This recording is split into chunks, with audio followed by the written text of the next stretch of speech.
dura bubbulte tajaajila lakkoofsiftee arras nyaachaa jirta miila fakkaatti. Nama nyaattuuf dhiftu maaliif addan baaftu? Gantuuf dawwee nyaattee goota maaf hin dhiiftu? Bargoonni cubbuun qabu dhiirummaa isaa malee xaaliyaanii ragaadha aduwaaf makalee. Kan garaasi guutu abbaa garaa dhiiftee goota mudhiiri huumaalumaaf filatte. Maal saasitti tolaaf dachii goota nyaatta? Dhiiga keenya dhugdee bu'aa maal argatta? Barumaan sooratta gootota qaqqaalii. Oromoon maal yakke badiin keenya maal? Siidachee jeedachee biyya koo bakka uumama koo maaliif nyaatta foon koo maa turee dhiiga koo? Dhiiga koo qaqqaalii kanneen gita hin qabne sababii dhuma keef goota meeqa dhabne? Leenca si falmatuu fi waroo si cuffatu adda baafteen barreen hidhaa gowwaa dhaatu. Yaadachi sitti immoo dhugaasa karaa cabee yaasu guruufsee malaasa. Dhugaa ifa jiru sobaan hin fakkeessu anas nyaatta malee sobaan an sin faarsu. Gantuu akka goobanaa fi qadiidaa wannabee kan lammii gurguru diina dura qabee yeeyyii hoolaa keessaa kan sobee fakkaatu kan keessi bineensaa gogaa hoolaa uffatu. Kan sagaleen leencaa garaan waraabessaa fayyaa nama awwaalu ilkaan addeessaa.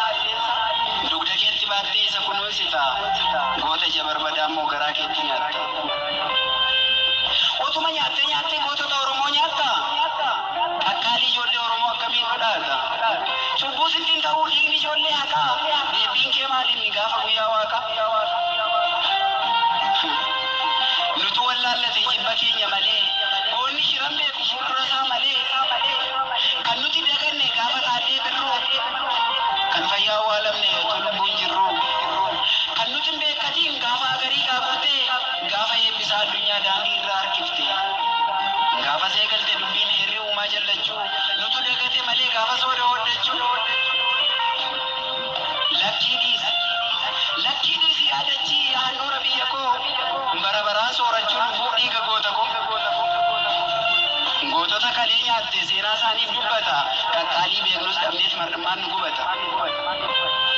Duuti eebbisaa addunyaa Usmaayyoo dabalatee Yoosef gammachuu nyaatee maaramee galaafate.